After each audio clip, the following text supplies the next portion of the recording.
रही हैं, मुझे तो समझाना तो आता नहीं है। और मैं करीब पढ़ दीजिएगा, जो भी इतना जितना भी आप समझा पाए उतना समझाइए, ठीक है माता जी। ये पढ़नी है ना मंगलाचरण? हाँ जी, मंगलाचरण कीजिए और फिर ओम 30 अज्ञान श्लोक को त्रिमिरांधस्य सुनना है। जय श्रीमद् भगवत गीता जी। ओम अज्ञान त्रिमिरांधस्य ज्ञानञ्जनशलाकया चक्षुरुन्मिलितं येन तस्मै श्रीगुरवे नमः।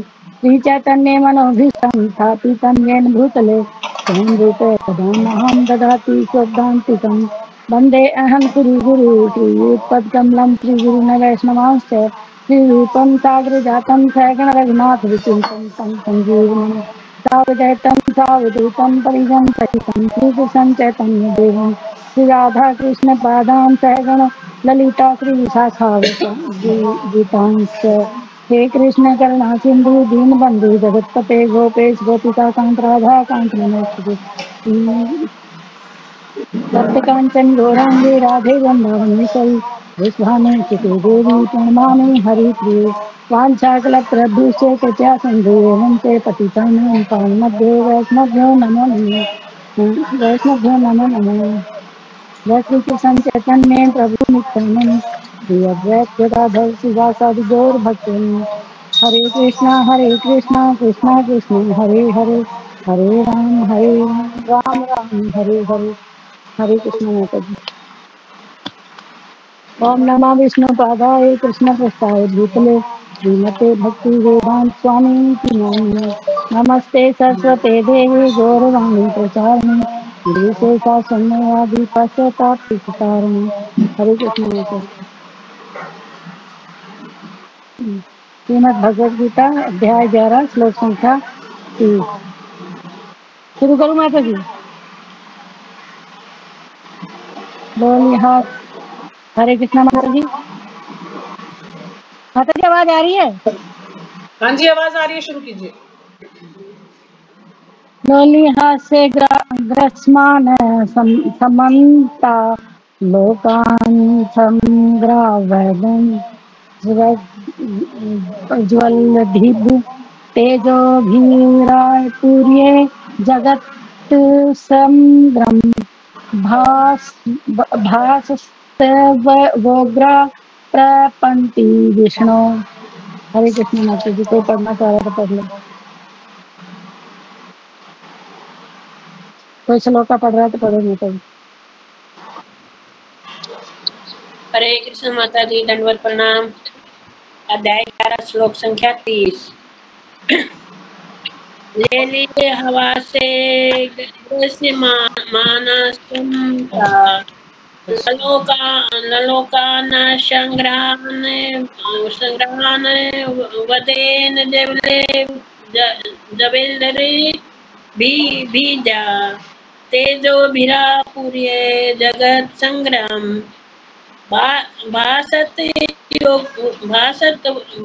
भासत वोग्रा प्रतिपंति विष्णु।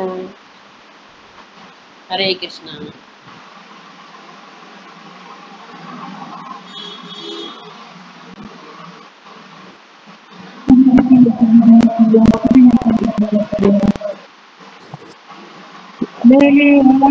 ग्रश्माना समन्तात् लोकान् संग्रान् वदनैः जलद्भिः तेजोभिरापूर्य जगत् समग्रम् भास्तवोग्रा परपन्ति विष्णु। हरे कृष्ण माता जी।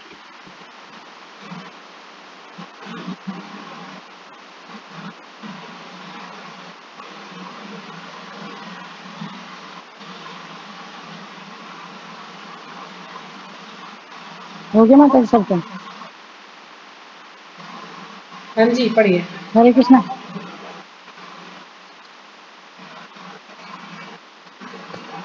लोलिहासे चाट रहे ग्रसमान निगलते हुए समन्तात समस्त दिशाओं से लोगों को समग्रन सभी वेदन मुखों से ज्वल ज्वल ज्वलविभ जलते हुए तेज तेजो भी तेज से आपूर्य आच्छादित करके जगत ब्रह्मांड को समग्र समस्त भाषय किरणें तब आपकी उग्र भयंकर प्रतम पंक्ति झुलसा रही है। विष्णु हे विश्वव्यापी भगवान। हरे कृष्ण माता जी। हे विष्णु, मैं देखता हूँ कि आप अपने प्रज्वलित मुखों से सभी दिशाओं के लोगों को निगले जा रहे हैं। आप सारे ब्रह्मांड को अपने तेज से आपूरित करके अपनी विकराल झुलसाती किरणों से सहित प्रकट हो रहे हैं। अर्जुन कह रहे हैं, हे विष्णु, मैं देख रहा हूँ कि आप अपने प्रज्वलित मुखों से, कि आप अपने विकराल मुख से सभी को, मतलब कि अर्जुन सबसे महान योद्धाओं और वो दृश्य देख रहा है, उससे व्याकुल है और भयभीत है। वो जो देख रहा है उसका वर्णन आसान नहीं है। वह अर्जुन यही कह रहा है कि मैं आपको देख रहा हूँ, आप अपने तेज, अपने प्रज्वलित मुखों से सब दिशाओं में लोगों को निगलते जा रहे हैं। मतलब कि प्रज्वलित मुखों से द्वारा ग्रास करते हुए सबको बार बार चाट रहे हैं। हे विष्णु, आपका उग्र प्रकाश संपूर्ण जगत को तेज द्वारा परिपूर्ण करते हुए तपा रहा है। वो कह रहा है कि आपका तेज है, वो सबको पूरी तरह से तपा रहा है। आपके विकराल तेज से परिपूर्ण करके अपनी विकराल झुलसती किरणों से सहित प्रकट हो रहे हैं। मतलब कि वो विकराल झुलसती किरणों से सब कुछ भगवान प्रकट हो रहे हैं। जगत को तेज द्वारा परिपूर्ण तपा कृष्ण के अग्नि मुख को निकलती अग्नि मुखों से निकलती ही अग्नि से सब कुछ तप चुका है। मतलब कि उनके मुख से जो अग्नि निकलती है उससे सब कुछ तप चुका है। जो योद्धा थे, जितने राजा लोग थे, सब दिशाओं से आए थे, वो भगवान के तेज से सब पूरी तरह से, माता जी मुझे तो इतना सारा समझाइए। हरे कृष्णा माता जी। हाँ जी, ठीक है, आप कीजिए। श्लोक संख्या 31। आख्या ही में को भवानुग्रह रूपो नमो अस्तु ते देववर प्रसिद्ध विद्या तु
पढ़िए माता जी, आप कीजिए।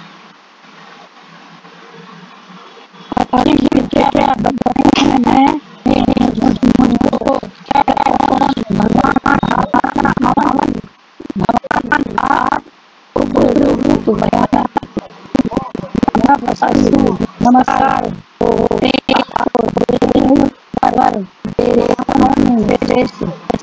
संपन्न हो जानने के लिए क्षमा इच्छुक हैं।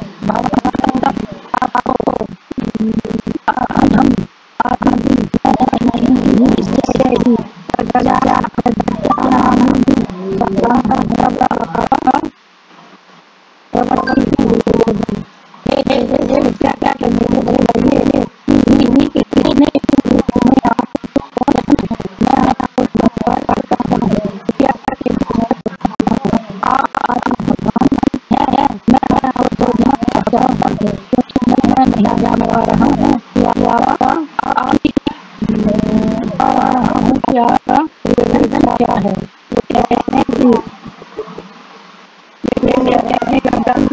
और परेशान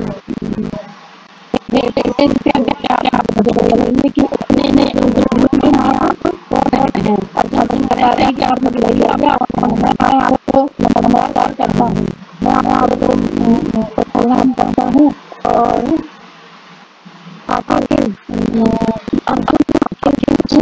बैठता है। मुझे बताइए आप कौन है? आपको मैं नमस्कार कर रहा हूँ। चक्रवर्ती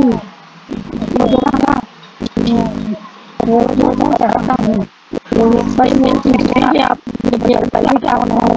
भगवान देखो नाम है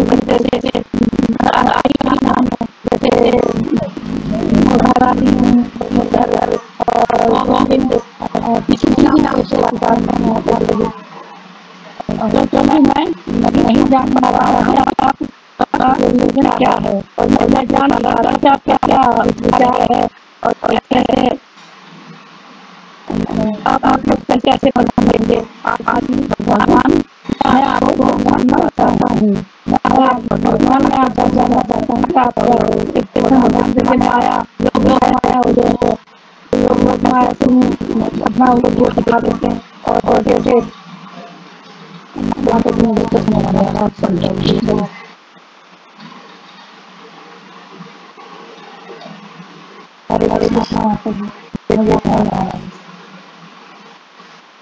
क्या हुआ?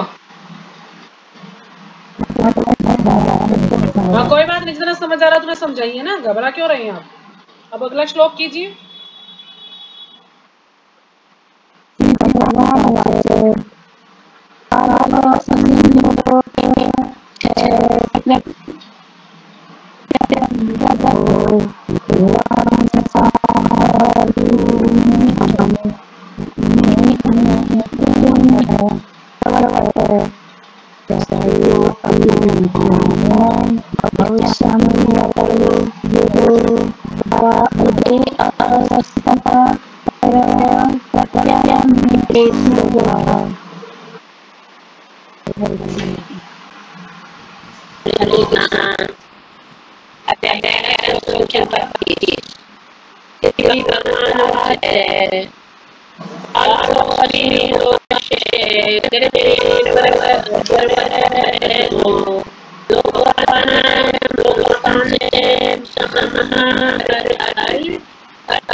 हरे कृष्ण।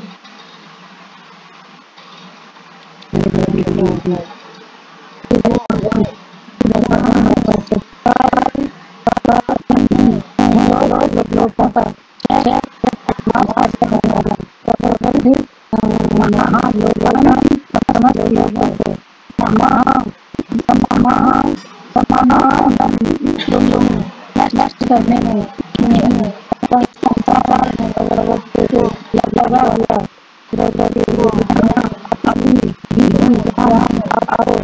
मैं कभी नहीं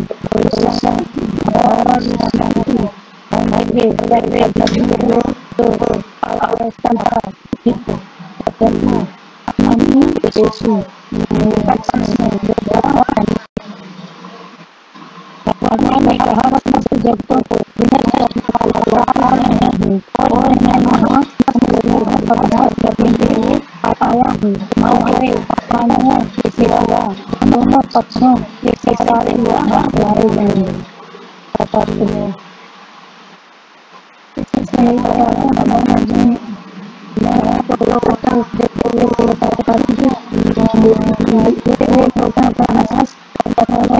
महान महाकाल सब समय लोगों को विनष्ट करने के लिए सोचते हुए हैं।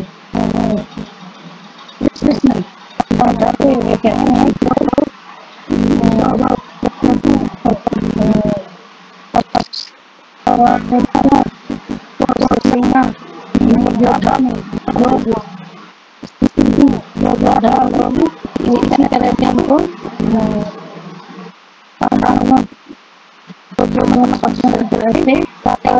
मारे जाएंगे।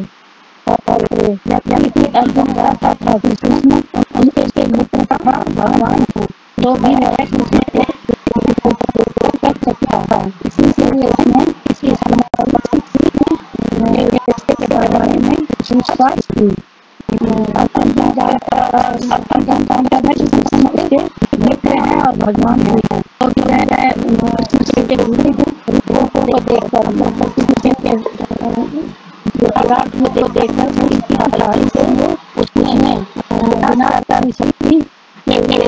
बारे में पूछताछ की।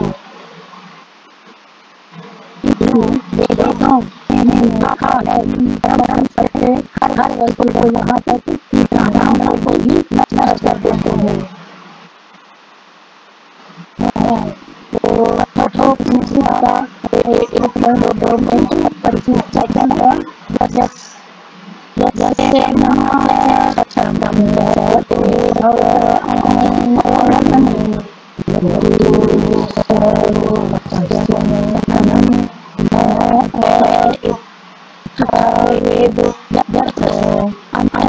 सारे ब्राह्मण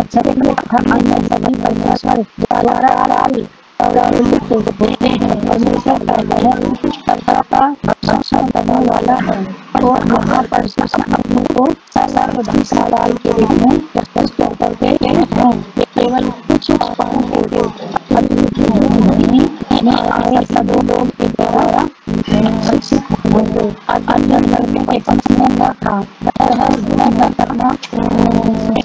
समझता था क्योंकि किसी प्रकार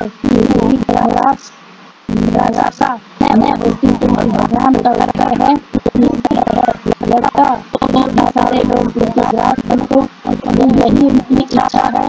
यदि नहीं लगता तो ये सब हमारे समय पे नहीं जा सकता चाहे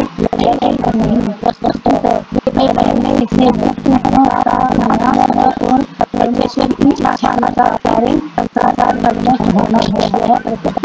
नियम है।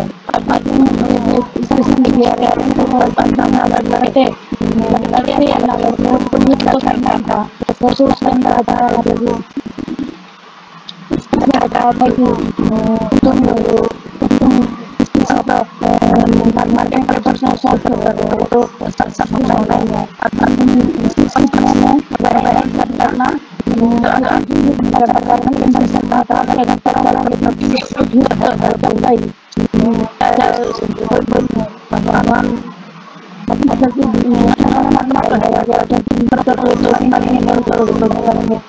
सारे लोग ग्रास बनते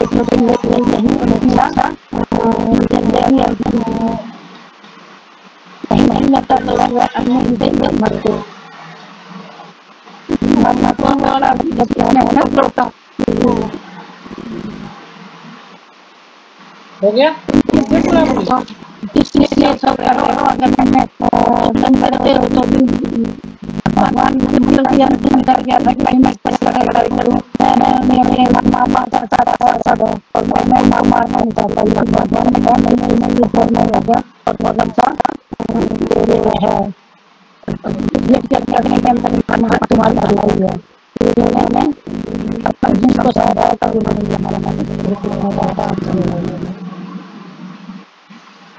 भगवान की अच्छा के सारा सारे संसार का विनाश होना है भगवान चाहते हैं ये हो और साथ साथ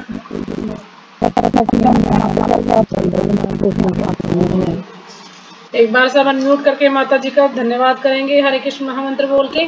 हरे कृष्ण कृष्ण कृष्ण हरे हरे हरे राम जी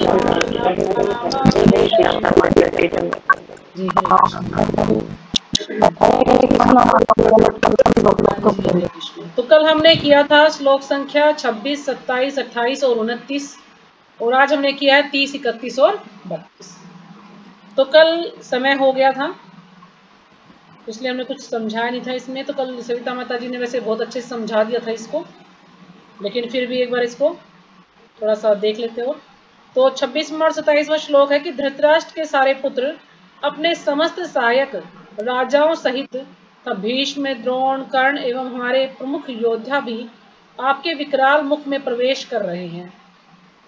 तो उनमें से कुछ के शिरों को तो मैं आपके दांतों के बीच चूर्णित हुआ देख रहा हूँ। तो अर्जुन भगवान को क्या बोल रहे हैं हम? अर्जुन कह रहे हैं कि जो धृतराष्ट्र के और पुत्र हैं, धृतराष्ट्र के जो भी पुत्र हैं और उनके जो सहायक हैं यानी और भी जो सैनिक हैं उन सबको, जैसे उसमें प्रमुख कौन है?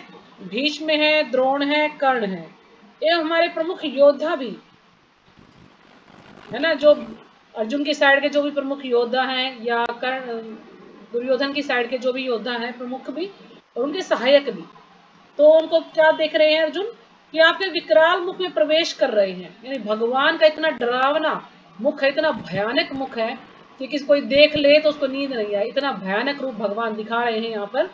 तो सब उसमें प्रवेश कर रहे हैं, उस मुख में जो इतना भयानक मुख उसमें सब प्रवेश कर रहे हैं। ये कौन देख रहा है? अर्जुन देख रहे हैं।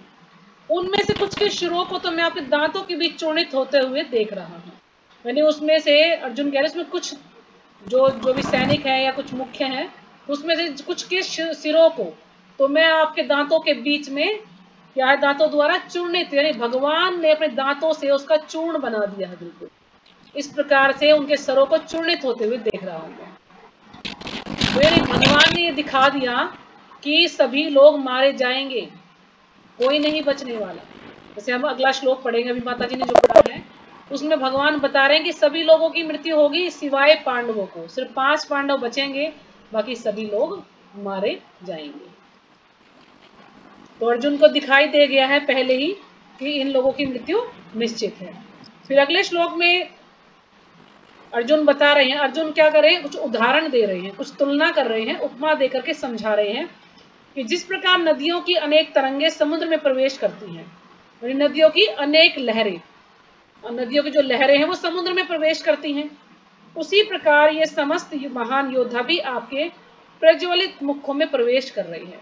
यानी जो भगवान के जो अग्नि वाले जो मुख है, जो जिनसे अग्नि निकल रही है, ऐसे मुख हैं जो भगवान के, उसके अंदर जितने भी योद्धा हैं वो उसी तरह प्रवेश कर रहे हैं जिस प्रकार की जो नदियां हैं, नदियों की जो लहरें हैं वो समुद्र में प्रवेश करती हैं। इसी प्रकार से ये समस्त योद्धा भगवान के जो अग्नि जलते हुए जो मुख हैं उनके अंदर प्रवेश कर रहे हैं। तो ये सब अर्जुन देख रहे हैं वहां पर। फिर आगे अर्जुन फिर उदाहरण देते हैं और कि मैं समस्त लोगों को पूर्ण वेग से आपके मुख में उसी प्रकार प्रविष्ट होते देख रहा हूं जिस प्रकार पतंगे अपने विनाश के लिए प्रज्वलित अग्नि में कूद पड़ते हैं। फिर अर्जुन क्या कह रहा है कि पूर्ण वेग से यानी पूर्ण शक्ति से, पूर्ण ताकत से मैं उनको आपके मुख में प्रविष्ट होते हुए देख रहा हूं। तो जितने भी लोग हैं वो सब जो है आपके मुख में प्रवेश करते देख रहा हूं। उनको किस प्रकार से? पूर्ण वेग यानी बिल्कुल तेजी के साथ, पूर्ण शक्ति के साथ। जिस प्रकार पतंगे, अब पतंगे आपने देखा होगा ना, जब लाइट जलती है तो कितने सारे मच्छर आते हैं, जो पर वाले मच्छर हैं या और भी कुछ मच्छर, इतने सारे वहां पर दिखाई देते हैं। तो ये पतंगे हैं कि क्या है कि वो अपने विनाश के लिए प्रज्वलित अग्नि में कूद पड़ते हैं। उनको लाइट दिखी नहीं और एकदम से उससे चिपक जाते हैं और क्या होता है कि वहीं पे मर जाते हैं। यानी उनका इतना समय होता है कि वहीं पे वो पैदा भी हो जाते हैं, उनका विवाह भी हो जाता है, मर भी जाते हैं, सारा कार्यक्रम हो जाता है उनका। इतनी कम आयु होती है उनकी। जैसे ही अग्नि देखी वैसे ही वो जो है वहां पे भिन भिनाने लग जाते हैं और उनकी मृत्यु हो जाती है। तो ये अर्जुन इसी का उदाहरण दे रहे कि जितने इस प्रकार से पतंगे जो हैं अग्नि में कूद पड़ते हैं, उसी प्रकार से जितने भी ये लोग हैं, सारे सैनिक, ये पूर्ण वेग के साथ आपके मुख में प्रवेश कर रहे हैं। अब अगला श्लोक आज पढ़ा है माता जी ने 30वां, कि हे विष्णु, मैं देखता हूं कि आप अपने प्रज्वलित मुखों से सभी दिशाओं के लोगों को निगले जा रहे हैं। फिर वो उनको विष्णु कह रहा है ना, अलग अलग नाम से पुकार रहे हैं। अब उनको विष्णु कहकर पुकार रहे हैं अर्जुन, कि मैं देख रहा हूं कि जो आपके अग्नि युक्त जो मुख हैं, यानी जिनसे अग्नि निकल रही है, वो सभी दिशाओं के लोगों को निकल रहे हैं। यानी जितने भी जो 4 दिशाएं हैं हमारी, सभी दिशाओं के जो भी वहां पर जो लोग उपस्थित हैं, सबको भगवान निकल रहे हैं। ये अर्जुन देख रहे हैं साक्षात वहां पर। आप सारे ब्रह्मांड को अपने तेज से आपूरित करके अपनी विकराल झुलसाती किरणों सहित प्रकट हो रहे हैं। यानी पूर्ण ब्रह्मांड को, पूरे ब्रह्मांड को अपने तेज से आपूरित यानी अपने तेज से आच्छादित करके, उसको ढक कर, या पूरे में उनको प्रकाश से ढक दिया भगवान ने। जितना पूरा ब्रह्मांड है उसको प्रकाश से ढक दिया है। और उसके बाद अपनी विकराल झुलसाती किरणों सहित, विकराल यानी भयानक, यानी झुलसने वाली, बिल्कुल पीड़ा देने वाली ऐसी जो किरणें हैं आपकी सहित प्रकट हो रहे हैं। यानी आप अपनी विकराल झुलसाती किरणों सहित प्रकट हो रहे हैं, पूरे ब्रह्मांड को अपने तेज से ढकते हुए अपनी डरावनी झुलसाती किरणों सहित प्रकट हो रहे हैं। ये वो अर्जुन वहां पर देख रहे हैं। अब अगला श्लोक है। अब अगले श्लोक में अर्जुन क्या बोले? देवेश, हे देवेश। देवेश यानी देवों के ईश, देवों के स्वामी, कृपा करके मुझे बतलाइए कि इतने उग्र रूप में आप कौन है। अब इतना भयानक रूप है भगवान का, इतना भयंकर रूप है, ये अर्जुन ने पहली बार देखा है। और अर्जुन ये देखकर बड़ा विचलित हो गया है और भगवान से पूछता है कि आप मुझे ये बताइए कि आपका जो उग्र रूप में है आप कौन है। यानी अर्जुन इतना डर गया है, इतना भयभीत हो गया है, ये नहीं समझ पा रहा है कि आखिर ये भगवान का कौन सा रूप है। तो वो पूछ रहे हैं कि आपका ये कौन सा रूप है। मैं आपको नमस्कार करता हूं, क्योंकि अर्जुन भयभीत हैं तो भगवान को नमस्कार कर रहे हैं। कृपा करके मुझ पर प्रसन्न हो। आप आदि भगवान हैं, यानी आप आदि भगवान हैं, आप ही भगवान हैं। सभी के आदि हैं भगवान, भगवान का आदि कोई नहीं। यानी भगवान हमेशा से ही है, किसी को ये नहीं पता कि भगवान कब से है। लेकिन जितने भी और जो भी जीव हैं, सबका आदि मध्य अंत होता है। सबको पता है कि कब से इनका जन्म हुआ है, कब इनकी मृत्यु होनी है और कब इनका मध्य है। ये सबको पता है कि कौन सा कार्य कब से शुरुआत हुई। लेकिन भगवान का किसी को कुछ नहीं पता, तो इसलिए भगवान सभी के आदि हैं। मैं आपको जानना चाहता हूं क्योंकि मैं नहीं जान पा रहा हूं कि आपका प्रयोजन क्या है। तो फिर अर्जुन कह रहे हैं कि मैं आपको जानना चाहता हूं, मैं नहीं जान पा रहा प्रयोजन, यानी आपका उद्देश्य क्या है, किस उद्देश्य से आप यहाँ पर आए हैं, आपका एक किस लिए आपने ये अवतार लिया, यानी ये जो रूप है आपका, तो आप मुझे बताइए कि इसका उद्देश्य क्या है। फिर भगवान बोलते हैं, 3-4 श्लोक में भगवान बोलेंगे, उसको समझाएंगे कि आखिर मैं कौन हूं और मैं किस लिए आया हूं। श्री भगवान उवाच, भगवान ने कहा, समस्त जगतों को विनष्ट करने वाला काल मैं हूं। यानी जितने भी जो जगत हैं सबका अंत करने वाला, सबका विनाश करने वाला जो काल है वो मैं हूं, यानी मैं समय हूं। समय के अनुसार ही सबका जन्म मृत्यु होता है। तो भगवान कह रहे सबको विनष्ट करने वाला मैं काल हूं और मैं यहाँ समस्त लोगों का विनाश करने के लिए आया हूँ। और मैं जितने भी यहाँ पर लोग हैं, जितने भी यहाँ सैनिक हैं, सबका विनाश करने के लिए आया हूँ। लगभग 66 करोड़ कुछ इतने लोग थे वहां पर, इससे भी ज्यादा होंगे शायद, थोड़ा अंदाजा ही इतना मैंने सुना था कहीं पे, कितने सारे लोग थे वहां पर जिनकी मृत्यु होनी थी। और तुम्हारे पांडवों, फिर भगवान ये भी बता दिया भगवान ने कि तुम्हारे पांडवों के सिवा दोनों पक्षों के सारे योद्धा मारे जाएंगे, यानी पांडवों के सिवा और कोई नहीं बचने वाला। क्योंकि श्लोक संख्या 7 में जो 11.7 है उसमें भगवान ने पहले ही बता दिया था अर्जुन को ये बताया भगवान ने कि तुम जो भी कुछ देखना चाहते हो, हे अर्जुन, तुम जो भी देखना चाहो उसे तत्क्षण मेरे शरीर में देखो, कि अभी तुम मेरे शरीर में देख सकते हो। तुम इस समय या तथा भविष्य में भी जो भी देखना चाहते हो उसको यह विश्व रूप दिखाने वाला है, जहां एक ही स्थान पर चर अचर सब कुछ है। यानी भगवान कह रहे तुम जो भी कुछ देखना चाहो, अब का या बाद का, भविष्य का, जो भी कुछ देखना चाहो वो तुम अभी इसी वक्त देख सकते हो। चर अचर सब कुछ यहाँ पर मौजूद है, यानी चलने वाले जीव भी और ना चलने वाले जीव भी, सब कुछ यहाँ पर है। एक स्थान पर तुम यहाँ बैठे बैठे सब कुछ देख सकते हो। और ये भी बता दिया भगवान ने अर्जुन को, यानी अर्जुन ने कहा नहीं, लेकिन अर्जुन ये सोच रहा था, क्योंकि भगवान अंतर्यामी है, वो सबको जान लेते हैं कि कौन व्यक्ति क्या चाहता है। यानी अर्जुन ये जानना चाहते थे कि आखिर इस युद्ध में किसकी जीत होगी। तो भगवान ने पहले ही बता दिया है कि सिवाय पांडवों के और सभी लोग मारे जाएंगे। क्योंकि अगर तुम नहीं भी मारोगे, जैसे अगले श्लोक आएंगे तो उसमें भगवान कहते हैं अगर तुम नहीं भी युद्ध करोगे तो भी ये लोग मारे जाएंगे, मैं किसी और विधि से इनको मार दूंगा। क्यों? क्योंकि ये पहले ही मारे जा चुके हैं मेरे द्वारा। तुम तो क्या हो, तुम तो बिल्कुल निमित्त मात्र हो, बस भाई श्रेय तुम्हें मिल रहा है, बाकी करने वाला तो मैं ही हूं।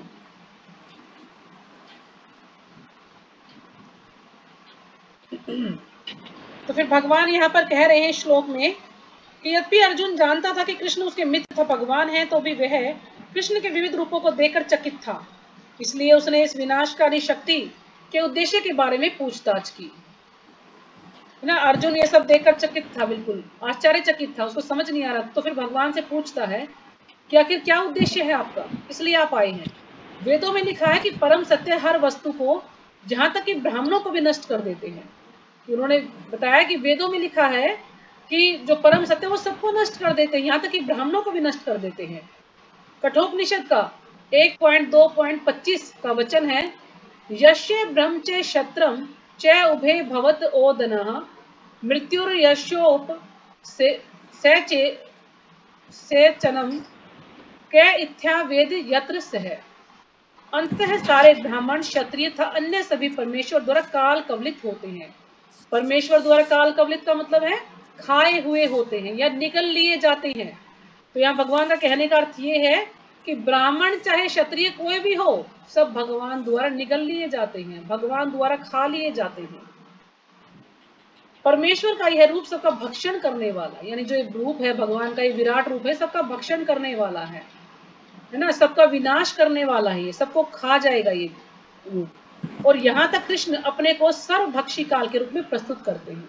तो भगवान क्या कह रहे, सर्वभक्षी, यानी सब कुछ खा जाऊंगा मैं, सबको खा जाऊंगा। केवल कुछ पांडवों के अतिरिक्त युद्ध भूमि में आए सभी लोग उनके द्वारा भक्षित होंगे। यानी पांडवों के अतिरिक्त जितने भी लोग इस युद्ध में आए हैं सब भगवान द्वारा भक्षित होंगे, यानी सब भगवान द्वारा खाए जाएंगे, सब भगवान का भोजन बन जाएंगे सब। अर्जुन लड़ने के पक्ष में न था, वह युद्ध न करना श्रेयस्कर समझता था, है ना। अर्जुन युद्ध नहीं करना चाहता था, क्योंकि पहले भी हमने श्लोकों में पढ़ा है अर्जुन ने क्या कहा था कि मैं युद्ध नहीं करना चाहता हूँ, चाहे मुझे इसके लिए भीख मांगकर ही गुजारा क्यों ना करना पड़े, मैं भीख मांगकर गुजारा कर लूंगा, लेकिन मैं युद्ध नहीं कर सकता। क्यों? क्योंकि मैं अपने ही संबंधियों को नहीं मार सकता। तो इसलिए भगवान ने उसका मोह दूर करने के लिए ये सब जो है गीता का ज्ञान उसको दिया था, ताकि अर्जुन का मोह दूर हो जाए। और फिर आखिर में अर्जुन का मोह दूर होता है और फिर वो युद्ध करते हैं, क्योंकि तब किसी प्रकार की निराशा नहीं होती, है ना। अर्जुन अब युद्ध नहीं करेंगे तो उसे कोई निराशा नहीं होती। किंतु भगवान का उत्तर है कि यदि वह नहीं लड़ता तो भी सारे लोग उनके ग्रास बनते। तो भगवान ने बता दिया ना कि अगर तुम युद्ध नहीं भी करते तो भी सब मेरे ग्रास बनते, सब मेरा भोजन बनते, क्योंकि यही उनकी इच्छा है, भगवान की यही इच्छा है। यदि अर्जुन नहीं लड़ता तो वे सब अन्य विधि से मरते। तो भगवान ने स्पष्ट बोल दिया कि अगर तुम युद्ध नहीं करोगे तो मैं किसी अन्य विधि से इनका वध कर दूंगा, ये लोग मारे जाएंगे। यानी भगवान पहले ही दिखा देते कि सभी लोग मारे जा चुके हैं, अर्जुन को दिखा देते हैं, बस सिर्फ 5 पांडव बचते हैं। और द्रौपदी को भी उन्होंने पहले ही बता दिया था कि तुम्हारे सिर्फ 5 पांडव, 5 पति बचेंगे, बाकी सब लोग मारे जाएंगे इस युद्ध में। बहुत ही भयंकर युद्ध होने वाला है ये। मृत्यु रोक ही नहीं जा सकती, चाहे वह लड़े या ना लड़े, यानी मृत्यु को रोक नहीं सकता कोई। वस्तुतः वे पहले से मृत हैं, काल विनाश है और परमेश्वर की इच्छा अनुसार सारे संसार को विनष्ट होना है ना। काल क्या है? विनाश करने वाला है और सभी लोग की मृत्यु निश्चित है। यह प्रकृति का नियम है, यानी प्रकृति का नियम है, जो आया है उसको जाना है। ये भगवान डिसाइड करते हैं कि कब किसकी मृत्यु होनी है, किस तरीके से मृत्यु होनी है। जैसे कि मैंने आपको बहुत पहले एक स्टोरी सुनाई थी ना, मृत्यु देवी की। एक व्यक्ति था, अब उसको पता था कि उसकी मृत्यु आने वाली है, तो मृत्यु देवी उसके पास आती है तो सोचता है कि चलो मैं कुछ सेवा कर लेता हूँ, और मृत्यु देवी को अच्छा खिला पिला के उसकी सेवा करता है, उसको लालच देता ताकि वो मुझे बख्श दे। तो मृत्यु देवी को नींद आ जाती है, तो मृत्यु देवी क्या कहती है कि चलो भाई तुमने इतनी सेवा की है, तो सबसे ऊपर उसका नाम होता है ना, सबसे ऊपर उसका नाम होता है, लेकिन वो अपना नाम सबसे नीचे डाल देता है। तो फिर वो मृत्यु देवी को क्या कहती है कि चलो हम नीचे से शुरू करते हैं, लेकिन नीचे से शुरू करते ही उसका नाम पहले था और उस व्यक्ति की मृत्यु हो जाती। यानी मृत्यु को कोई रोक नहीं सकता, मृत्यु निश्चित है। तो इसलिए जिसकी जब मृत्यु होनी है वो पहले ही कहते ना, छठी के दिन, जैसे आज प्रभु जी लेक्चर हम जपवा में गए थे रघुनाथ प्रभु के घर पे, तो सचिपति प्रभु जी वहां पे हमें बता रहे थे कि मृत्यु जो है सबकी निश्चित है। छठे के दिन ही ये सब लिख दिया जाता है कि किस व्यक्ति की कब मृत्यु होनी है, कितनी इसकी आयु है, कितना इसको सुख दुख मिलना है, सब कुछ पहले लिख दिया जाता है। लेकिन फिर भी क्या होता है कि यदि कोई अच्छे कर्म करता है तो उसकी आयु थोड़ी सी बढ़ भी सकती है और उसकी आयु कुछ घट भी सकती है उसके कर्मों के अनुसार। तो ये जरूर नहीं है, मान लीजिए किसी की आयु 50 साल लिख दी है तो उसकी आयु घट नहीं सकती या बढ़ नहीं सकती, बढ़ भी सकती है घट भी सकती है। लेकिन ये निश्चित है, जिसकी मृत्यु जब भगवान ने लिखा है उसी समय होनी है। लेकिन किसी किसी केस में ऐसा होता है कि मृत्यु बढ़ जाती है या मृत्यु घट जाती है। जैसे कि सभी की मृत्यु निश्चित है, लेकिन जो मार्कंडेय ऋषि हैं, मार्कंडेय ऋषि के बारे में प्रभु जी ने बताया कि मार्कंडेय ऋषि का जब जन्म हुआ था तो उनको बताया कि उनकी आयु सिर्फ 7 वर्ष है, और 7 वर्ष सुनते ही वो जो भगवान की सेवा में लग गए, और फिर भगवान ने उन्हें आशीर्वाद दिया, वचन दिया कि 7 कल्पों तक भी तुम्हारी मृत्यु नहीं होगी। 7 कल्पों के बाद उनकी मृत्यु, या तो 7 वर्ष थी और फिर 7 कल्प उनको दे दिए। यानी कितनी आयु है उनकी, ब्रह्मा जी से भी ज्यादा आयु है मार्कंडेय ऋषि की। मैंने शायद सुना था ऐसा किसी लेक्चर में। तो इसलिए प्रभु जी कह रहे हैं कि ये एक अपवाद है, यानी मार्कंडेय ऋषि की उम्र बड़ी है, बाकी तो जिसकी जितनी है सबकी उतनी ही उम्र जी के वो लोग गए हैं। लेकिन